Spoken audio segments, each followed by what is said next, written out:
Queridos, paz do Senhor Jesus. Quando Deus capacita alguém para a instrução, Deus dá estratégias para prender a nossa atenção através de histórias, narrativas. Isso me ensina duas coisas. A primeira é que Deus sempre tem uma história preparada para nós. Deus sempre tem os caminhos a trilharmos. A segunda é que Ele te quer focado naquilo que os outros têm para testemunhar, para que você capte ou tudo ou parte do que foi dito para a sua vida, para a sua experiência. 70% das escrituras sagradas são narrativas. E essa história contada eu escutei pela segunda vez agora e me impactou como se fosse a primeira. Eu tenho certeza que muitos irmãos aqui também foram impactados. Que Jesus continue prosperando esta igreja, este ministério, esta família, pastor Sângelo, pastora Mércia e todos os seus filhos. Que a bênção do Senhor permaneça sobre vós. E como eu disse, Deus só dá herança para quem tem herdeiro. Essa igreja vai viver muitas coisas maravilhosas da parte de Deus. Por favor, medite comigo. João 18 e Lucas 22. O primeiro texto está em João 18. Depois a gente retorna para Lucas 22.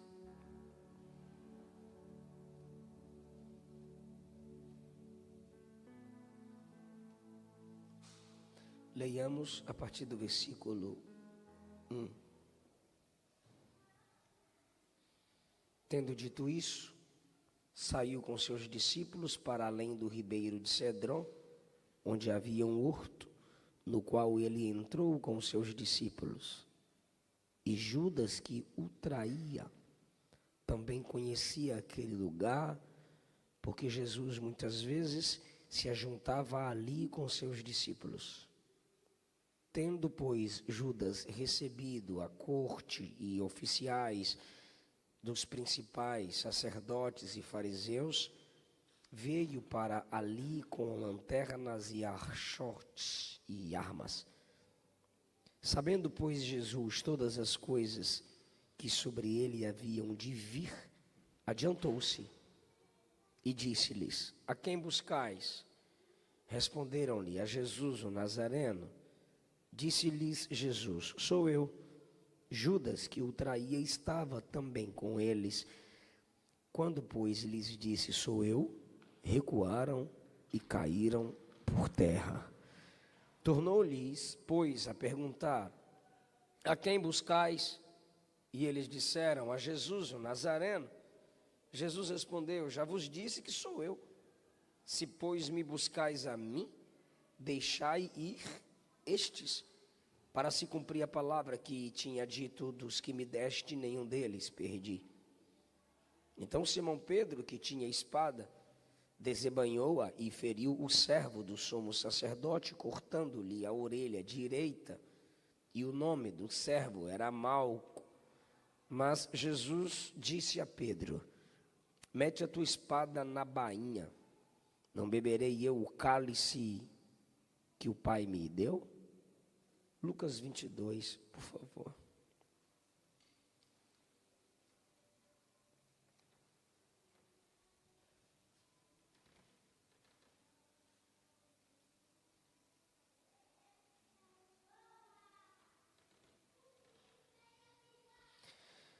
A partir do versículo 39.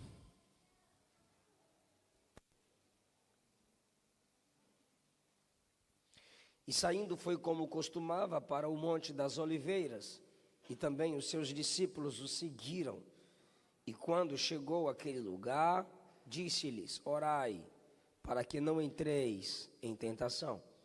E apartou-se deles cerca de um tiro de pedra, e pondo-se de joelhos, orava, dizendo: Pai, se queres, passa de mim este cálice. Todavia não se faça a minha vontade, mas a tua. Apareceu-lhe um anjo do Senhor que o confortava. E posto em agonia, orava mais intensamente, e o seu suor tornou-se em grandes gotas de sangue que corriam até o chão. E levantando-se da oração, foi ter com os discípulos e os achou dormindo de tristeza. Disse-lhes: por que estáis dormindo? Levantai-vos e orai, para que não entreis em tentação. Estando ele ainda a falar, surgiu a multidão, e um dos 12, que se chamava Judas, ia adiante dela, e chegou-se a Jesus para o beijar. E Jesus lhe disse: Judas, com um beijo traz o filho do homem? E vendo os que estavam com ele o que ia suceder, disseram-lhe: Senhor, feriremos a espada. E um deles feriu o servo do sumo sacerdote e cortou-lhe a orelha direita. Respondendo Jesus disse: deixai-os, basta. E tocando-lhe a orelha direita, o curou. Amém. Tomai o vosso assento.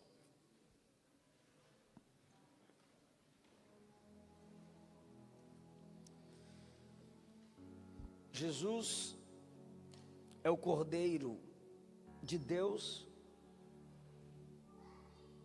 desde a fundação do mundo, significando que o Pai já sabia da queda de Adão e já tinha preparado o plano do retorno. Por isso, Jesus é o caminho, ele é o projeto do retorno da humanidade ao seu Criador. Encarnado, Jesus era Deus entre os homens. Não era um homem entre os homens falando sobre Deus, mas o Deus homem falando da sua própria ou mesma essência que compartilhava com o Pai. Mas a agonia de carregar o peso dos nossos pecados, para não entrarmos em juízo, no máximo disciplina, ele enfrentou o juízo do Pai sobre os nossos pecados. Isaías 53 diz que ele foi moído, assim como uma esponja assimila a água de qualquer ambiente onde ela foi inserida. Todos os pecados dos que vieram antes dele, crendo no Cordeiro que viria, e os pecados dos que vieram depois dele, crendo no Cordeiro que já veio, recaíram sobre Cristo desde o Getsemane.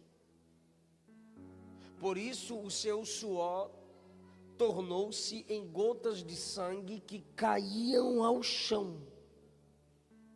Não existiria cruz sem a árvore do jardim. Não existiria Calvário sem a decisão no Getsemane. Ali ele já sentiu os horrores do cálice do juízo. Por isso ele pergunta a Pedro: não beberei eu o cálice que o meu Pai determinou? Esse é o cálice do afastamento temporário, quando o Pai viria ou veria sobre ele os nossos pecados. O Getsemane foi decisivo para que ele chegasse à cruz e pós-cruz ressurreição, e assim sendo, crendo nele, fôssemos justificados e chegássemos até aqui. Se ele não passasse pelo Getsemane, ele não venceria na cruz. Antes que ele morresse por nós na cruz, foi ali no Getsemane onde ele nos amou. Ele nasceu para morrer, mas ali foi o ponto da decisão. Sua humanidade aflora, ao ponto dele dizer: Pai, se possível, afasta de mim este cálice, esse juízo, esse afastamento, pois nunca nos separamos. Desde a eternidade, Ele é o Filho unigênito gerado no Pai, não do Pai, mas no Pai. João 1 diz que na eternidade Ele estava no seio do Pai. Ele não é o primogênito antes da ressurreição, Ele é unigênito, significando que não tem nenhum filho como Ele. Diferente, acima de todos, singular. E no Getsemane ele sente esse cálice, ele sente por antecipação que haveria esse afastamento. Pai, se possível, afasta de mim este momento. Mas Ele é Deus homem, e Ele te viu aqui, Ele nos viu aqui, e porque nos viu aqui, Ele completa a oração: não seja feita a minha vontade, mas eu vou até o fim, porque essa é a sua vontade, Pai. Agora, o que ocorreu no Getsemane ainda acontece conosco. Existe um versículo que me impacta, quando Paulo diz, Filipenses 3:10: tudo que eu quero é conhecer a Cristo e sentir em mim o poder da sua ressurreição. Pulou do Getsemane, cruz, ressurreição. Mas ele retorna. Ele diz: eu quero tomar parte nos seus sofrimentos e me tornar como ele na sua morte. Só pode tornar-se semelhante a Cristo na sua morte quem entender que deve ser semelhante a Cristo no Getsemane, pois não teve morte na cruz sem as escolhas do Getsemane. Então Paulo diz que quer conhecer em Cristo, quer conhecer Cristo e sentir nele o poder da ressurreição. Mas ele diz: eu também quero tomar parte nos seus sofrimentos. Amo tanto Cristo ao ponto de aquilo que o entristece também me entristece, e aquilo que o alegrar também me alegre. Eu quero também tomar parte dos seus sofrimentos para me tornar como ele na sua morte. Parece que Paulo está lembrando de Getsemane, cruz e ressurreição, pois era Cristo que vivia na mente de Paulo. Então alguns que estão me escutando aqui, se não todos, ou já passaram, estão passando ou não, e vão passar pela decisão do Getsemane. Por isso é necessário que você dobre sua atenção, capte, anote, depois pega o link, assista a mensagem.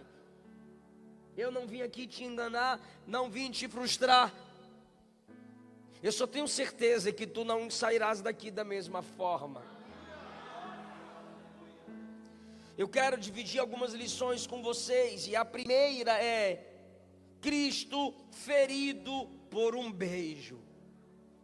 Aquele que sarou falando, aquele que sarou tocando, aquele que sarou olhando, aquele que sarou vidas intercedendo, abraçando,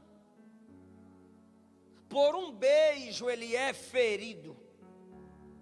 Judas, é com um beijo que você trai o filho do homem.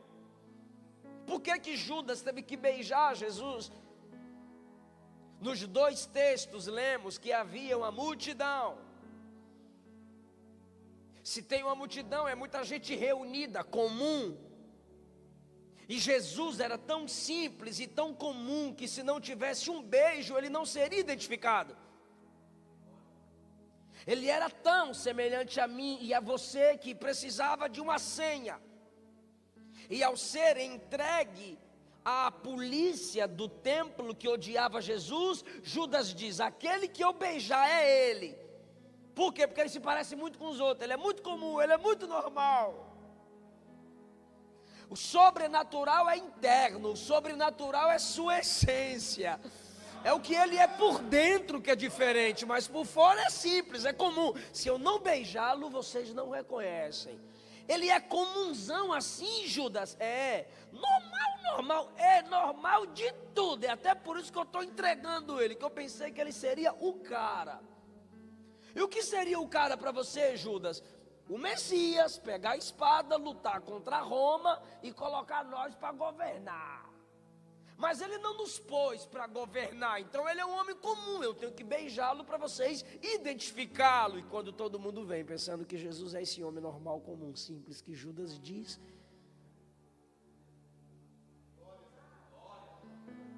o empolgado já chega dizendo: cadê Jesus? Cadê Jesus? Aí Jesus diz: sou eu. A multidão de soldados caem. Aí os caras levantam meio tonto. Como assim? O que foi que aconteceu? Tu não disse que o cara era comum?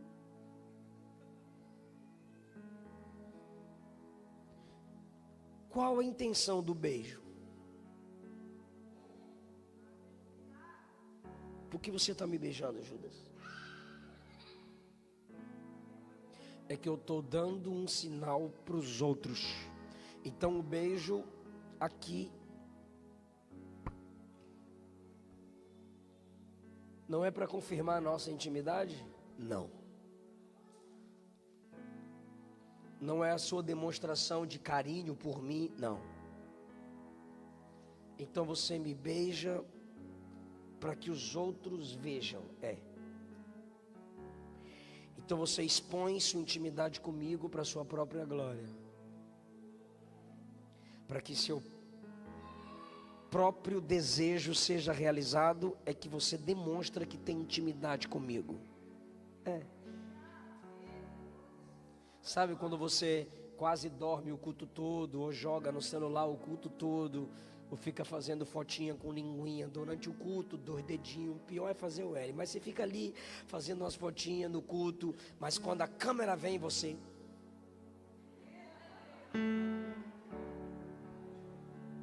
fica diferente. A mídia sabe do que eu estou falando. Expõe a intimidade para a própria glória. Se no momento que a equipe de louvor está louvando e você está focado em Deus e a câmera filma, o fotógrafo tira foto, top, lindo, glória a Deus.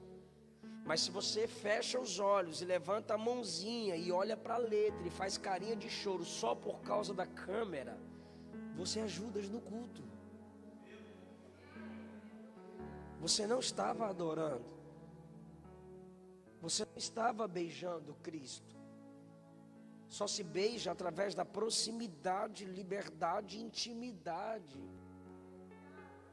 Se Judas o beija é porque ele tem acesso. E quantos desperdiçam como Judas o acesso? Você pode orar e ele te escuta. Você pode clamar e ele responde. Ele responde, sim, não, espere, mas responde. Você tem um culto para cultuá-lo, aprender, se desenvolver. Mas às vezes saímos do culto da mesma forma que entramos, e não é culpa dos outros, pois o culto é individual. Cada um chegou aqui com seu prato. Aí quando nos reunimos em adoração, nós tornamos o culto num banquete. Cada um chegou com sua fonte, e quando nos reunimos, transformamos um rio. Mas se você não traz a sua sede, a sua parte, seu foco, você está desperdiçando o acesso. O barulho da bateria e o barulho do tambor da macumba, para Deus terá a mesma coisa. Essa bateria aqui e o tambor lá na macumba, se os instrumentos serem tocados, a gente não adora. Se você coloca seu fonezinho com música de adoração e balança a cabecinha e só escutando a musiquinha, mas da sua boca não sai nada para louvar a Deus, não há sentido algum o tambor do índio e a sua musiquinha que você escuta. O acesso está sendo desperdiçado, porque se você recebe dele, tem que voltar para ele o louvor que você recebe dele. Salmo 22, 25. Na congregação dos justos, a inspiração do meu louvor vem de ti e volta para ti. Porque dele fonte, por ele processo, para ele destino são todas as coisas. Se a palavra te enche, é para você abrir a boca e louvá-lo. Alguém pode dizer glória a Deus, alguém pode dizer aleluia. Estamos desperdiçando o acesso. Você pode cantar. O budismo não tem cânticos de louvor, está tendo agora, porque estão pegando os hinos do inário cristão, da harpa cristã, tira o nome de Cristo e coloca o nome de Buda, porque louvor não tem. O maometismo tem lamentações, mas não tem louvor. O cristianismo é a religião do cântico, e tem gente que não canta, meu Deus do céu. Eu sei que tu canta ruim, mas isso não significa que tu não tem que cantar. É a sua intimidade. Você não pode desperdiçar o acesso. Quantos de nós queríamos ter a liberdade que Judas teve? O cara era o homem da confiança de Jesus, irmão, era o tesoureiro. Era o assessor de Jesus. O cara chegava na frente, preparava as coisas para depois Jesus chegar. Em Mateus 10, Lucas 10, Judas é apóstolo, irmão. Um dia veremos o Senhor face a face, 1 João 3, 2. O cara está ali com Jesus aqui, ele vai beijar. Por que está me beijando? É para os outros te prenderem. Abel teve Caim, Jacó teve Labão, Noemi teve Orfa, Davi teve Absalão, Daniel teve os caldeus, Paulo teve Alexandre o latoeiro, Cristo teve Judas. Tu vai ter também. Não, pastor, o sangue de Jesus tem poder. Tu não quer ter um Judas? Não, misericórdia. Então tu vai ser um Judas. Não, pastor, está amarrado. Então tu vai ter um Judas. Ou tu é melhor que Abel, Davi, Daniel, Noemi, Paulo, Cristo? Não, pastor, eu não quero ser um Judas. Então morre e vai para o céu. Eu não quero ter, pastor, eu não quero ter Judas. Vá para a glória, irmão. Porque se o próprio Deus teve o anjo de luz, que contra ele se rebelou, quis tirar-lhe a glória, ferindo o seu coração, por que você quer ter um tipo de céu que ninguém te fira? Aí você escolhe. Por que você quer ter na terra um tipo de céu que ninguém te fira? Aí você escolhe. Ou você é traído como Jesus, ou você é um traidor como Judas. E eu te garanto que é melhor ser traído, ferido como Jesus, do que se alguém que fere como Judas. É o nosso Getsemane. O beijo de Judas feriu mais do que os cravos em suas mãos e em seus pés. O beijo de Judas feriu Jesus mais do que a lança. Quem me ouve diz amém. Provérbios 27, 6 diz: melhor é o castigo de quem nos ama de verdade do que o beijo dado por um falso amigo. O Pai o castigou, o Pai lançou sobre ele toda a nossa iniquidade. Ali ele sentiu o castigo do Pai, pelas suas pisaduras fomos sarados. Todo o peso da ira do Pai contra nossos pecados foram colocados nele, mas o Pai o amou de verdade. Judas o beijou. Então às vezes nós queremos muitos confortos, e o Pai está nos dando cruz, e a gente pensa que o Pai é mau, e o mundo que dá conforto é bom. Mas o mundo vem como inimigo disfarçado de amigo.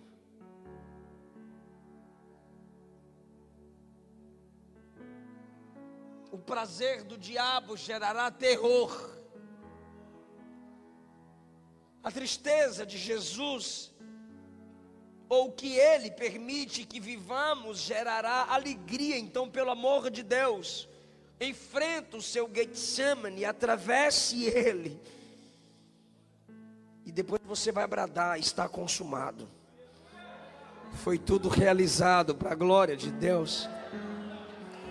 Aquele que deveria conduzir as pessoas a Cristo para servi-lo, pois ele era um apóstolo. Ele trouxe as pessoas para prender Cristo, ferir Cristo, limitar Cristo, envergonhar Cristo. O pastor contando o testemunho dele com o pastor Marco Feliciano, e o pastor Marco lhe disse: eu tenho medo de abrir igreja na Europa, devido ao nome que Deus me deu, óbvio. Ou seja, eu preciso ter cuidado com quem eu farei aliança. Jesus escolhe Judas para ser apóstolo. Jesus o chama dando-lhe oportunidade ministerial. Só que sua missão como apóstolo é atrair vidas para vivenciar Cristo, compartilhar a mensagem de Cristo, viver a vida de Cristo. Mas ele não, ele atrai gente. E o texto diz, você leu comigo, Lucas 22, que ele trouxe gente. Ele veio na frente da multidão. Para quê? Para prender Jesus. Todo falso mestre atrai pessoas para envergonhar o evangelho de Jesus, da mesma forma que Judas, o falso amigo, trouxe pessoas para ferir Jesus.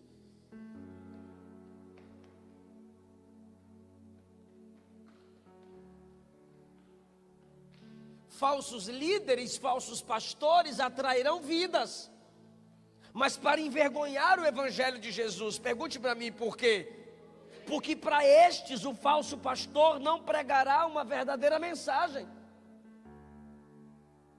Essas pessoas serão atraídas para terem seus próprios desejos afagados. E assim, falsos líderes em falsas igrejas formarão falsos crentes que ferem Cristo, como Judas. Ele vem na frente e atrai uma multidão para prender Jesus, para zombar de Jesus. Mas ele era um dos 12. Pode falar isso após mim? Diga: ele era um. Ficou bonitinho, mas dá para ficar top. 1, 2, 3. Ele era um. Ficou bagunçado, hein? 1, 2, 3. Ele era um. O que isso significa, pastor? É que ele era um. Ainda tem 11.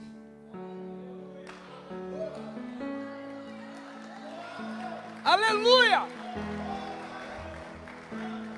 Ele era um traidor, pastor, mas também tem Pedrão. Pedrão tá lá, falha, mas não desiste. Nega, mas depois volta.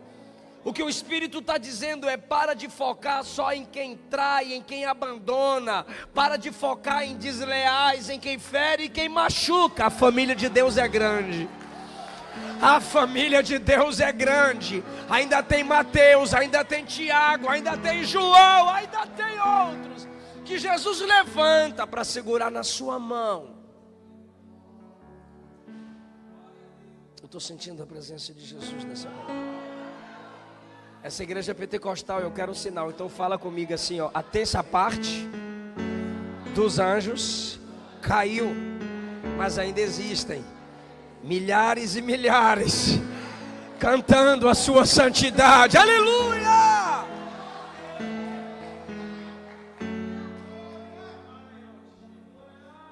Não desista da igreja por causa de traidores. Não desista da igreja por causa de desleais. Não desista da igreja por causa de gente que te feriu. Porque todos nós temos um pedaço de Judas. Só Cristo para matar Judas dentro da gente. Se você se comparar com Judas, aí você diz: eu sou top. Mas quem foi que disse que eu estou pregando para você se comparar com Judas?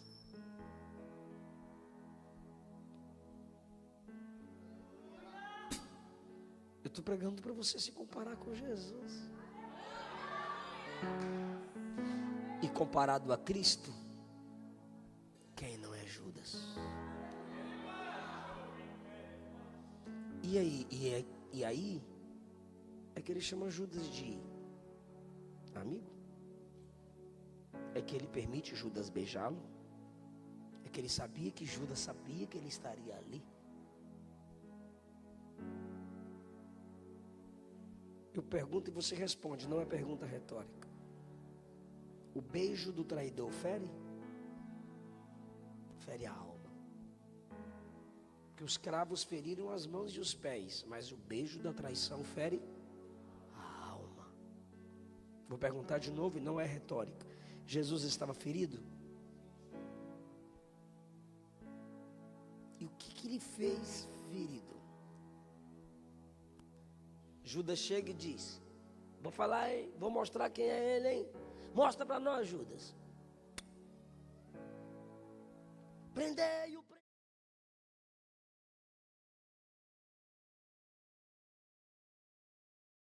Pedro pega a espada e quando o servo do sumo sacerdote vai tentar liderar, Pedro cai fora.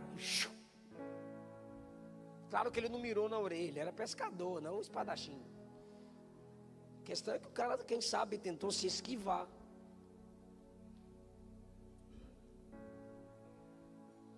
O cara tenta se esquivar, a orelha deveria ser assim.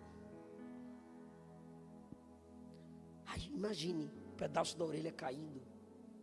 A Jesus: Pedro, guarda a espada. Quem com a espada fere, por ela será ferido. E sara o cara. Mas ele acabou de ser ferido. Era para ele estar buscando cura. Era para ele estar se isolando e dizendo: ó, fiquem aí que eu vou aqui ser sarado. Vou me isolar de tudo e todos, eu quero é me tratar. Mas não, porque a cura do chamado está em exercer o seu chamado apesar das feridas. Ah, pastor, mas Elias foi para a caverna. Foi, mas foi lá na caverna que Deus disse: vai ungir Eliseu e 2 reis. Antes da caverna não unge ninguém, mas quando entra na caverna Deus diz: tu vai consagrar 3. Ah, pastor, Davi foi para sua caverna. Foi, mas foi lá que ele se tornou líder de pessoas piores que ele, que se tornaram os melhores guerreiros da história de Israel. O que eu estou te dizendo é ainda que você se recolha, não pare.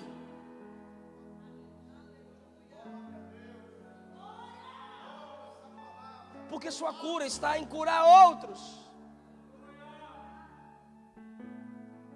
Ah, pastor, tem dó de mim. Deus não trabalha com sentimentalismo, Deus trabalha por princípios. Mesmo ferido, Jesus está sarando.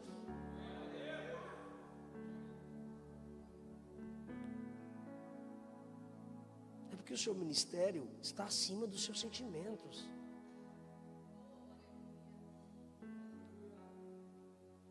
John Piper disse: nenhum pregador vive à altura do que prega. Se o pregador acredita que vive à altura do que prega, é porque o seu sermão é medíocre. Eu não prego para você ser semelhante a mim, eu prego para você olhar para Jesus. Somos apenas uma placa, uma seta, olha para Ele. E é isso que Ele está fazendo. E Getsemane é prensa de azeite, e Jesus está sendo prensado. Basta, tocou-lhe a orelha e o curou. A Bíblia foi formada em dores, acorrentada, queimada. E hoje é o livro que liberta. É o livro que livra o homem do caminho do inferno. Mas quando Pedro pega a espada, não vou cansar vocês não, tá? 5 minutos eu encerro. Quando Pedro pega a espada, o que ele está fazendo? Imitando a multidão. Ele está agindo da mesma forma que a multidão contra Cristo agiu.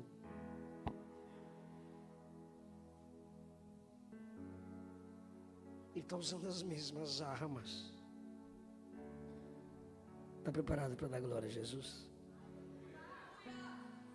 Por que você está pegando espada, Pedro? É porque eu te amo, eu quero defender o Senhor, nem que seja eu sozinho. Quem vem? Cai dentro, cai dentro, cai dentro. Pedro não precisa. Não sabes tu que eu posso convocar 12 legiões de anjos? Eu pergunto se tu estava preparado para dar glória a Deus. Se prepara. Não sabes tu que eu posso convocar agora 12 legiões de anjos? Uma legião correspondia a 6.000 guerreiros. Eu tenho acesso a 12. E o que eu tenho a ver com isso, Senhor? É que eu preferi 12 homens. Fracos, limitados, mas eu os escolhi. É assim que eu saro as pessoas, Pedro. Porque eu nunca deixarei de ser ferido. Mas está em minha essência sarar.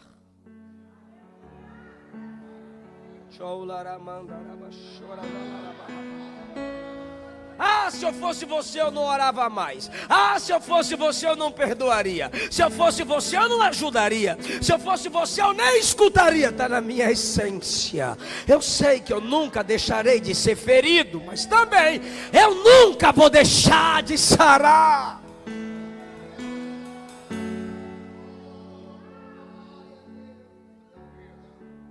Se com porta fechada você abre porta para alguém.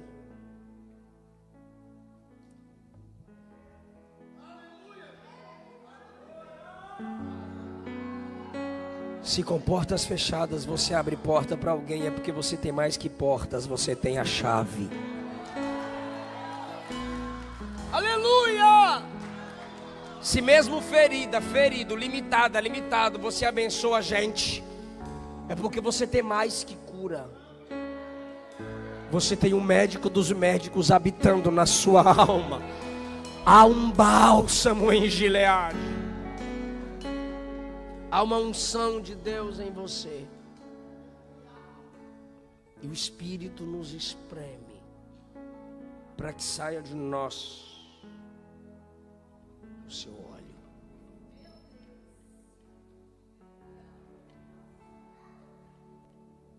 Eu vi uma postagem.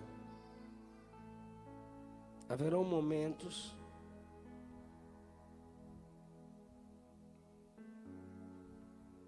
que você deverá conversar com quem já falhou.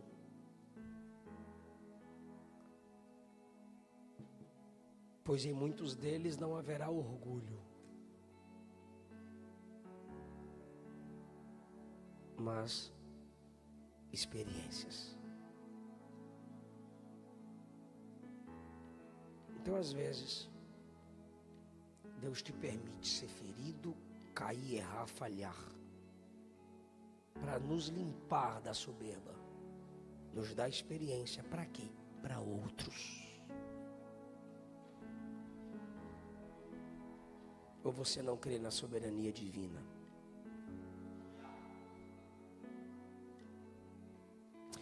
Então, primeiro, Jesus foi ferido, amém?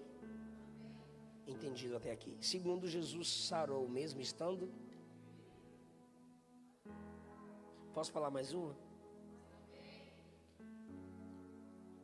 Jesus sarou quem ele não feriu.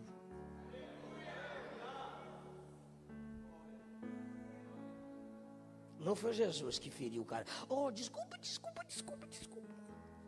Foi mal. Não, foi Pedrão que tome. Pedro, vai buscar remédio e ajude o rapaz, Pedro. Não. Pedro fere o cara, Jesus vai lá e cura o rapaz. Não espere alguém te ferir para você entender a dor de alguém. O bom samaritano não tem nome, mas tem nele o prefixo bom.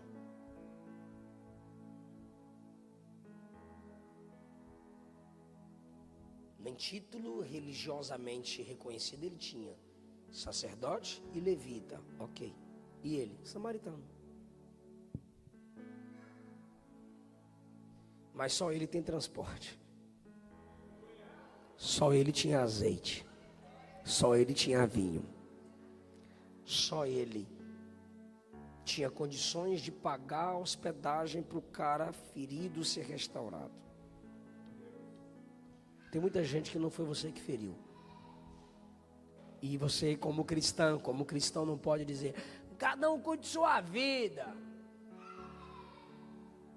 Se faz parte da família de Deus. Agora nós somos responsáveis uns pelos outros.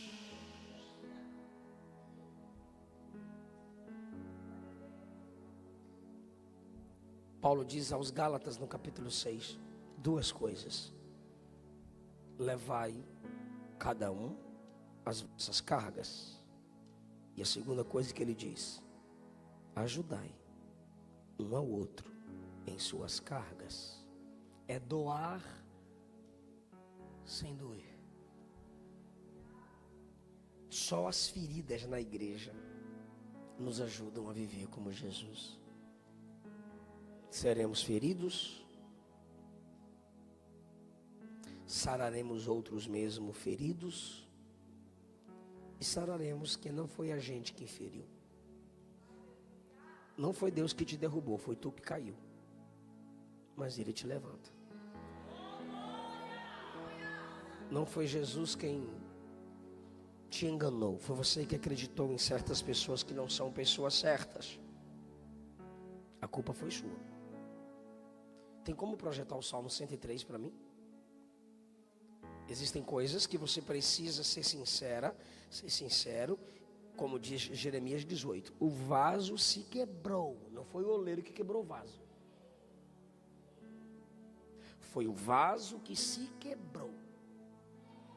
Você é responsável, você tem direito de escolhas. Então existem feridas que não foi Deus quem causou. Você foi atrás. Ele te cercou com espinhos e você continuou insistindo. Eu quero. Aí você insistiu. Se machucou. E olha como ele é misericordioso. Tu sabe que tu pecou. 103 a partir do 1. Olha isso aqui.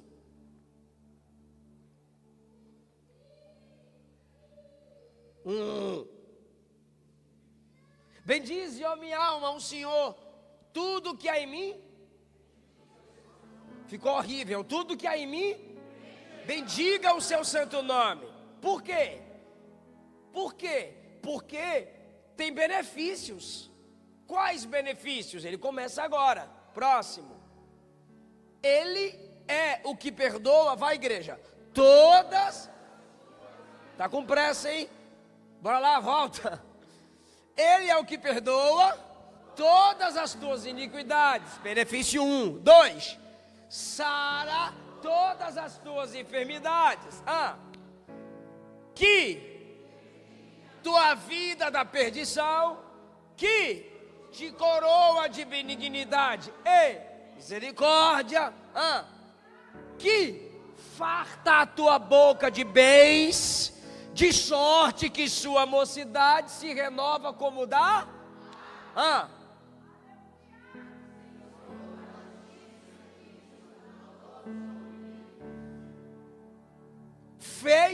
São os benefícios, vai lá. Aos filhos, são os benefícios pelos quais cantamos. Tá chegando. Que coisa linda, é por isso que a gente canta. Não reprovará perpetuamente, nem para sempre reterá. Ele não vai te disciplinar para sempre. Ele te disciplina, mas não. Agora. 1, 2, 3. Não nos tratou segundo os nossos pecados, nem nos abençoou segundo nós. É aí que você tem motivo para agradecer, para louvá-lo e para bendizer. Você sabe que você errou, que você falhou, que você cometeu iniquidade, você projetou e se feriu. E ele diz: eu te perdoo e te saro. Eu te perdoo e te saro. Eu não vou te tratar pelo seu pecado. Fica em pé, irmão. Aleluia. Aleluia. Senhor, te agradecemos, te louvamos por essa manhã. Que o seu povo seja fortalecido, que a nossa alma seja sarada, que o seu poder se aperfeiçoe na nossa fraqueza. Suas misericórdias são a causa de não sermos consumidos. Sara o coração dessa família, sara o coração desse casal, sara o coração desse ministro. Perdoa, traz vida, perdoa, traz força, renova-nos, alimenta-nos com a sua graça, com o seu poder e com a sua autoridade. Se tiver alguém aqui que se afastou do Evangelho, mas quer voltar para Jesus agora, eu quero orar por você aqui na frente. Você que se afastou do Evangelho, mas quer voltar para papai. Ou você que nunca entregou sua vida para Jesus, mas hoje você está com vontade de ser crente.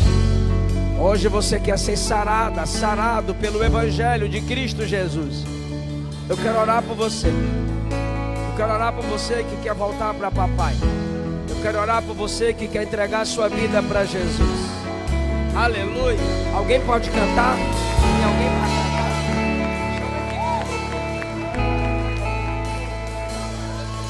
Aleluia. Vem cantar, gente. Bora cantar. Não me leva Vocês cantam aí a mesmo, né? sala do trono. Mostra a tua Aleluia. beleza. Suas vidas Quero ver tua face. Então me leva à sala do trono. Mostra a tua beleza. Quero ver tua face. Então me leva à sala do trono. Mostra a tua beleza, quero ver tua face. Lindo, lindo, lindo és. Glória, glória eu te dou, Jesus.